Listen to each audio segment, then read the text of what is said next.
All right, I'm going to break down what's going on in Hasan's most recent video. America's much more consequential violence. Okay?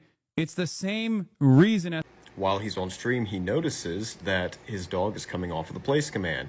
And what you'll see is that he is going to reach for his e-collar to correct the dog and hold her accountable. that's the why America, Kaya, please just fucking go, just stop. Jesus Christ, what are you doing? You're being such a baby. There was the e-collar correction, and there was no resolution whatsoever, no restoration. It was just punishment. Now, discipline is supposed to be stinging. It's supposed to be painful to those who are trained up by it, but punishment never has a resolution. Only discipline does, and it brings whatever creature or being back into fellowship after it has been addressed that fellowship has been broken.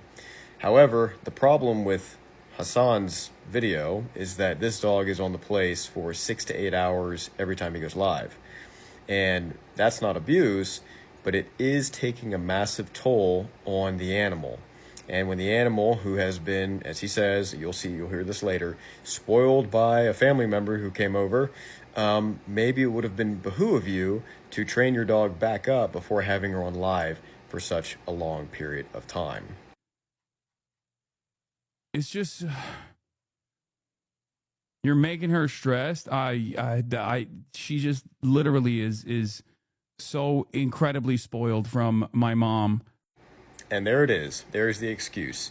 So instead of taking responsibility, he blame shifts to his mother, right? So it's a cowardly thing to do. It's the same thing that happened in the Garden of Eden, right? Adam blamed his wife and blamed God. And this is exactly what Hasan has done in his video. And on top of that, even though he showed great restraint and there was control involved, he had a foul attitude when he went to go and discipline his dog.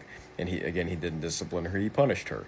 So while I would have probably done the same thing, I would have taken the dog out right after, off the place, praised the dog, done whatever I needed to do to the dog to raise that dog's spirits very high. And then I would have evaluated if my animal, if they're hitting their limits. And if they're coming close to their limit, I don't want to do that. I want to go and give the dog rest, a break, because they need it. No, she doesn't want to come over here to see what's up. She just wants to fucking roam the house because she got to roam the house when I was gone. And she needs to literally have the same structured, regimented. Here's the problem. This is actually a clear-cut case of Balaam and his donkey. And for those of you who want to reference this, this is Numbers chapter 22, verses 22 through 31. Balaam's donkey tried to save Balaam's life. That's not what happened with this dog here in this case. However, what we do see is that the animal had gone to her limit, and rather than her owner, her master, evaluating and trying to be considerate of his animal's frame, he goes straight to correction. And that is not wisdom, that's buffoonery. What we find that happens is God loosens the tongue of the donkey after Balaam had beat her 3 times because she had not obeyed him in order to save his life. But Balaam was so clouded by his foul attitude and his sin, he had become an ass himself.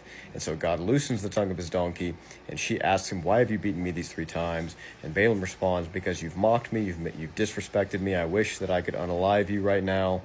And she says, "Have I not been your donkey this whole time? Have I ever been one to act this way?" And he says, "No." In other words, you ass, I'm an ass and I'm rebuking you. Shouldn't you have been considerate of my frame and thought to yourself, my donkey never acts this way. Maybe I shouldn't beat her. Maybe I should evaluate the situation. Okay? And quite frankly, this is exactly what's going on between Hasan and his dog.